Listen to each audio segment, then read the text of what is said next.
यह तस्वीर आधुनिक चिकित्सा के जनक हिप्पोक्रेट्स की है, जिन्होंने आधुनिक चिकित्सा शैली को शुरू किया था।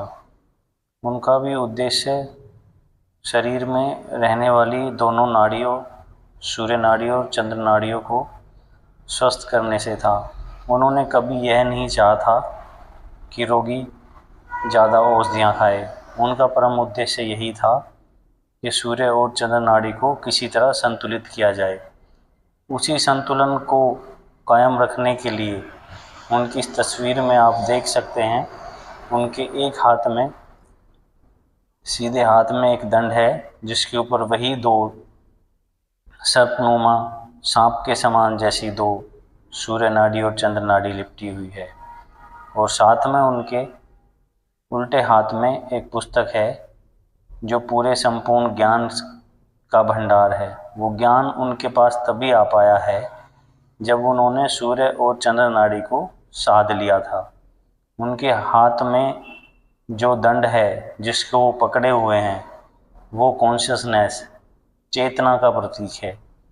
जब सूर्य और चंद्र नाड़ी दोनों संतुलित हो जाती हैं तो शरीर में कॉन्शियसनेस पैदा हो जाती है, जो हर चीज़ के ज्ञान को सहज रूप से प्रदान कर देती है। फिर ज़्यादा परिश्रम करने की आवश्यकता नहीं होती।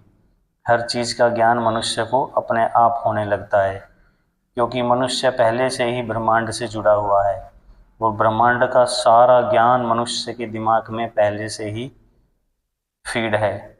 बस हमें उसे अनलॉक करना होता है अपनी कॉन्शियसनेस से, और वह कॉन्शियसनेस तभी एक्टिवेट होती है जब हम अपनी दोनों नाड़ियों को संतुलित करते हैं।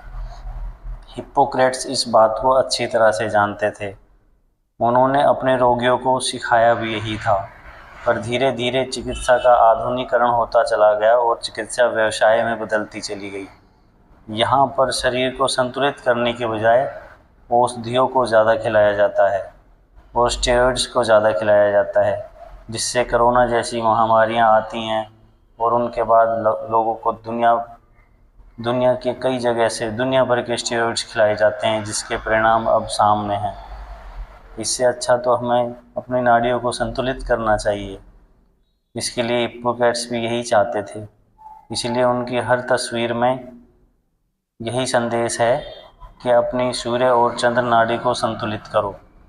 बाकी ज्ञान तो अपने आप उत्पन्न हो जाएगा, उसके पीछे मत दौड़ो।